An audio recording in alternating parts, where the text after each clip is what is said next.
Ginunita ni Senador Bongo ang ika-100 araw mula nang madala si dating Pangulong Rodrigo Duterte sa The Hague, kung saan kasalukuyan itong nakadetain.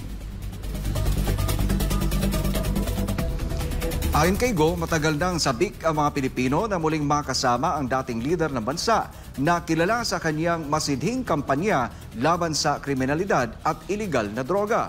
Nagpahayag si Go ng matatag na pag-asa at taimtim na panalangin para sa kaligtasan, kalusugan at kalayaan ni Duterte.